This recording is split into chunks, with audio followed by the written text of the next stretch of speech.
আমরা যদি সত্যিই যেতে পারি ইসলাম নিয়ে, এবার সবচাইতে বেশি অধিকারের কথা বলবো আলেমদের। এই কথা বলেন না কেন? এরপরে যারা দায়িত্বে আছে জনগণের, প্রশাসনের, একটা বিরাট বৈষম্য চলছে প্রশাসনে। এই 54 বছরেও তারা অনেকে এই কাজ করেনি। আমরা আগামী থেকে ইসলাম যদি নিতে পারি, ইনশাল্লাহ কথা দিতে পারি, এগুলো করব। ভারতের মতো জায়গায়, বিশেষ করে পশ্চিমবঙ্গে, মমতা ব্যানার্জি একজন মহিলা হিন্দু, সে তার খতিবদের, ইমামদের, মুয়াজ্জিনদের, খাদেমদের 4 রকম জায়গায় সে বেতন দেয় রাষ্ট্রের পক্ষ থেকে। আর আমাদের 92% মুসলমান। আমরা এখনো এই 54 বছরে ইমামদের, খতিবদের, আলেমদের এই ব্যবস্থা করতে পারলাম। সারা দেশে জামাত ইসলামী থেকে যারা নমিনি, তাদেরকে এমপি পদপ্রার্থী বলবেন না। আমরা কেউ পদের জন্য প্রার্থী না, আর আমরা নিজেরা জানিও না। আপনি এ পর্যন্ত বিশ্বাস করেন কিনা বলেন তো? এ বাংলাদেশে শুধু একমাত্র দল জামাত ইসলামী, যারা পদের জন্য যদি কেউ বলে যে আমারে দেওয়া লাগবে, ও কিয়ামতের আগে পাবে না। আজকের মাহফিলে আমার আগে যিনি কথা বলছিলেন, বাংলাদেশ জামাত ইসলামী এই পাবনা বিশাল জেলা, এই জেলার সম্মানিত জেলা আমির, ইসলামিক চিন্তাবিদ, শিক্ষাবিদ অধ্যাপক আবু তালেব মন্ডল, দামাত বারকাতুহুমুল আলিয়া, এখানে উপস্থিত আছেন বড় ভাই আব্দুল্লাহ। উপস্থিত হয়ে কথা বললেন অধ্যাপক রেজাউল করিম, জনাব ওমর ফারুক। যত মানুষের নাম দিয়েছে, এ তো পড়তে পড়তে আমার হাঁপ লেগে যাবে। একবারে দোয়া করে দিলাম, ভাই ওয়ারাফা'না লাকা যিকরাক। এদের সম্মান মর্যাদা যার যতটুকু ঈমান এবং কাজ অনুযায়ী আল্লাহ যেন দান করে।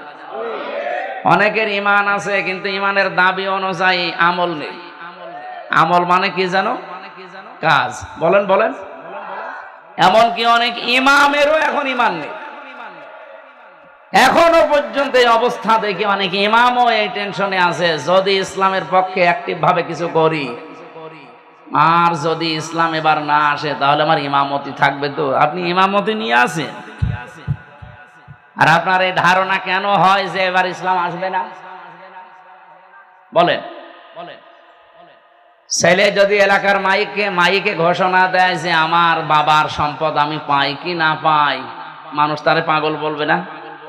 আর পাগল যদি একবার নাম হয়ে যায়, তারে পাঠাবে কোথায়? আমার মনে হয় আপনাদের জেলায়ও পাগল আছে, এবং তার নামও অলরেডি সারা দেশে ছড়িয়ে গেছে, তারেও এখানে রেখে দেওয়া দরকার। পাগল তো বাইরে থাকলে সমস্যা। ওদিকে কিশোরগঞ্জে একজন আছে, তার নামই পড়ে গেছে ফজু পাগলা। অনেক সেদিন দেখলাম লাইভ করে বলছে, আমার এই নামটা দিয়েছে মুফতি আমির হামজা কুষ্টিয়া, আমি নাকি ওনার নাম দিয়েছি। আপনি নিজে যে পাগল, পাগলও মনে হয় বলে না যে আমি পাগল। এক কথা বলে, আমি গিয়েছিলাম হিমায়তপুরে কিছুদিন আগে, দেখলাম পাগল অনেক নেই, অনেকে চলে গেছে। কর্তৃপক্ষ যেটা ছিল, আমি বললাম যে পাগল বলতে সব চলে গেছে, যদি পান পাঠাবে। আমার মনে হয় এই যে নতুন নতুন যেগুলো তৈরি হচ্ছে, এগুলো পাঠানো দরকার।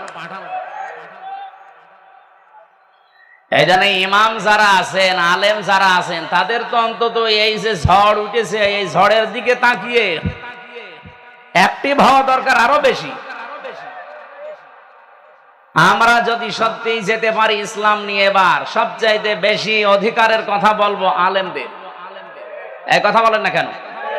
এরপরে যারা দায়িত্বে আছে জনগণের, প্রশাসনের, একটা বিরাট বৈষম্য চলছে প্রশাসনে। এই 54 বছরেও তারা অনেকে এই কাজ করেনি। আমরা আগামী থেকে ইসলাম যদি নিতে পারি, ইনশাল্লাহ কথা দিতে পারি, এগুলো করব। ভারতের মতো জায়গায়, বিশেষ করে পশ্চিমবঙ্গে, মমতা ব্যানার্জি একজন মহিলা হিন্দু, সে তার খতিবদের, ইমামদের, মুয়াজ্জিনদের, খাদেমদের 4 রকম জায়গায় সে বেতন দেয় রাষ্ট্রের পক্ষ থেকে। আর আমাদের 92% মুসলমান। আমরা এখনো এই 54 বছরে ইমামদের, খতিবদের, আলেমদের এই ব্যবস্থা করতে পারি না। এমনকি একটা দুঃখজনক সংবাদ, যিনি দায়িত্বে আছেন, উনি 2 নবীর নাম নিয়ে বসে আছেন। ডক্টর মোহাম্মদ ইউনুস। কয় নবীর নাম? মোহাম্মদ একটা, ইউনুস একটা।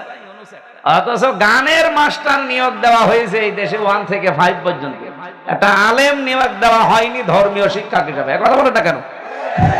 এই দাবি আমরা জানাই, যিনি আছেন উনি তো ঘোষণা দিয়েছে যে ফেব্রুয়ারির 12 তারিখে উনি নির্বাচন দিয়ে বিদায় নিয়ে চলে যাবেন। যান, কিন্তু এমন একটা কিছু করে যান আপনি যেন অমর হয়ে থাকতে পারেন। 92% মুসলমানের এই দেশে আমাদের সবার দাবি এইটা, আপনি অন্তত যাওয়ার আগে 1 থেকে 5 পর্যন্ত ধর্মীয় একজন শিক্ষক মাওলানা নিয়োগ দিয়ে যান। এ দাবি করেন না আপনারা? কারা কারা করেন দেখি? লিল্লাহে তাকবীর। দেখেন তো, হাত তোলেনি কে? দেখেন, আলহামদুলিল্লাহ। এটা ওনার কান পর্যন্ত যদি নাও যায়, আরো সে চলে গেছে। ইব্রাহিম আলাইহিস সালামের পক্ষে একটা ব্যাঙ থাকার কারণে তার প্রসাব পাক হয়ে গেছে। আমরা কোরআনের পক্ষে আছি আজকে, যে হাত তুললাম কিয়ামতের দিন এটা যেন নাজাতের কারণ হয়। সম্মানিত উপস্থিতি, ওনাকে আহ্বান জানাচ্ছি। দ্বিতীয় নম্বরে যেটা আমরা করতে চাই, আমাদের অন্তত মনে আছে আমরা 58 জন আলেম এই বাংলাদেশে জামাত ইসলামী থেকে নমিনেশন পেয়েছি। নমিনি 58 জন, বাকি অন্যান্য সাইটের আছে। তার ভেতরে আমরা এখানে 2 জন আছি। ওনারা আছে অধ্যাপক হিসাবে যেই কয়েকজন, তাদের ভেতরে আপনি বলেন এই 58 জন আলেম অন্তত যদি এবার কোরআন বুকে নিয়ে যেতে পারে, প্রশাসনে যারা আছেন তাদেরকে অভয় বাণী দিতে পারি যে বৈষম্যের শিকার আপনারা যে বাম হাতের ইনকাম করেন, এটা শুধু আপনাদের দোষ না। আপনি যে বেতন পান, আপনার উপরে ডিপেন্ডেন্ট হয়ে আছে আপনার মা বাবা, আপনার স্ত্রী, সন্তান, আরো অনেক আত্মীয় স্বজন। অনেকেই মনে করে যে প্রশাসনে যারা আছে এদের তো উল্টাপাল্টা ইনকাম আছে, সুতরাং বিভিন্ন চাহিদা তাদের উপরে থাকে। তাদের বেতনে যখন আর কোলায় না, তখন তারা এদিক ওদিক টান দেয়। আমি কি বেশি বললাম? এইটা বন্ধ হওয়া সম্ভব। আমি মালয়েশিয়া ছিলাম, আমি দেখেছি সেখানকার প্রশাসনের সাথে মিশে ওনাদের যে 8 ঘন্টা ডিউটি, এরপরে যেই কয় ঘন্টা ওনারা ডিউটি করবে ওভার টাইম হিসাবে মাসের পর হিসাব করে বেতন দেওয়া লাগবে। এটা যদি করে, 2 নাম্বার ওনারা যে ডিউটি পালন করার জন্য সে পাবনা সদর থেকে এই জায়গা প্রায় 12-13 কিলো, এখান থেকে এসেছে আবার যাবে। এটা কিন্তু রাষ্ট্রের কোনো টাকা দিয়ে তারা আসে না, ওদের নিজেদের পকেটের টাকা খরচ করে। এখানে যদি 5-6 ঘন্টা সময় দেয়, খাওয়া দাওয়া করবে নিজের টাকায়, যাওয়া আসা তেল পড়বে নিজের টাকায়, এ টাকাটা পাবে কোথায়? ওই বেতন থেকে তখন তারা খরচ করা লাগে। এটা একটা জুলুম এবং এটা বৈষম্য। পৃথিবীতে 8 ঘন্টার উপরে ডিউটি করলে আপনাকে অবশ্যই ওভার টাইম হিসাবে টাকা দেওয়াই লাগবে, তাহলে সে বাম হাতের ইনকাম করবে না। প্রশাসনে যারা আছেন আগামীতে তারা এটা পাবেন যদি ইসলাম আসে। আর ইসলাম বাদ দিয়ে যদি অন্য কিছু আসে, যা আছেন হ্যাঁ আসবে, আপনার হয়তো 2 টাকার জায়গায় 4 টাকা, কিন্তু সব হবে অবৈধ। এই কথা বলছেন? অবৈধ যারা ইনকাম করে তাদের কি হয়? আপনি নেপালের দিকে তাকান, ন্যাংটা করে পিটাচ্ছে।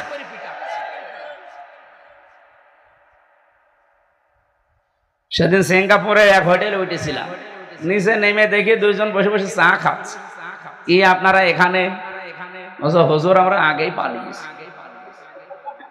আপনারা পালাইলেন কেন? যার সাথে দেখা হয়েছিল তার 620টা বাড়ি, চট্টগ্রামে বাড়ি, মন্ত্রী ছিল। আপনাদের ডিলো ছিল, ডিলো মরে যাওয়ার পরে তারে দিয়েছিল। 620টা বাড়ি। ওই দেশেও তার বাড়ি আছে। মালয়েশিয়া আছে সাহেব পাড়া, কানাডায় আছে বেগম পাড়া। বাংলাদেশে যত বাড়ি ছিল জনগণ তো আগুন লাগিয়ে দিয়েছে, শেষ করে দিয়েছে। বাইরের দেশের বাড়িতেও থাকতে পারে না, তালা লাগানো, থাকে হোটেলে। আমি বললাম হোটেলে কেন, আপনি বাড়িতে থাকতে পারেন না? বলছে 20 লাখ বাঙালি আছে এই পাশের দেশে মালয়েশিয়া। যদি ওরা জানতে পারে বাইরে আমি ঘুরে বেড়াচ্ছি, পিটিয়ে ভর্তা বানিয়ে ফেলে। এই জন্য খুব চুরি করে আসে। হুজুর দোয়া করেন। দোয়া? আপনার জন্য দোয়া আসবে?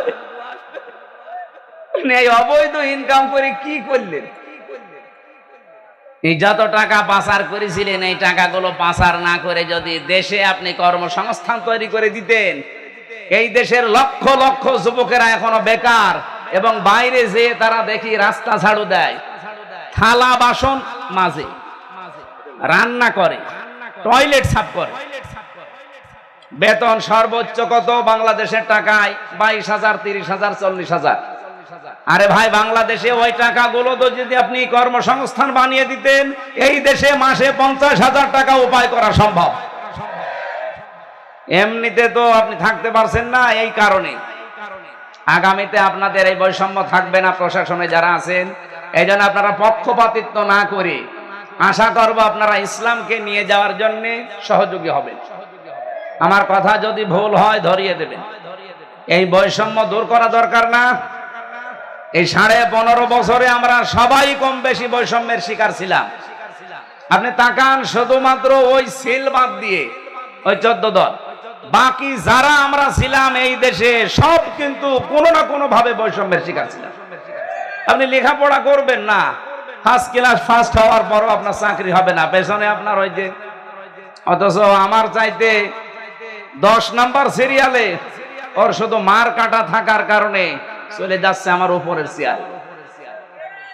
এইটা আগামী থেকে আর হবে না ইনশাআল্লাহ। সুতরাং যারা বিভিন্ন কারণে হয়তো এই আশঙ্কায় আছেন, যদি ইসলাম এবার না আসে, এত কাজ করে শেষে আমার ইমামতি হারাবো, আমার চাকরি যাবে, কোনো চিন্তা করবেন না ভাই।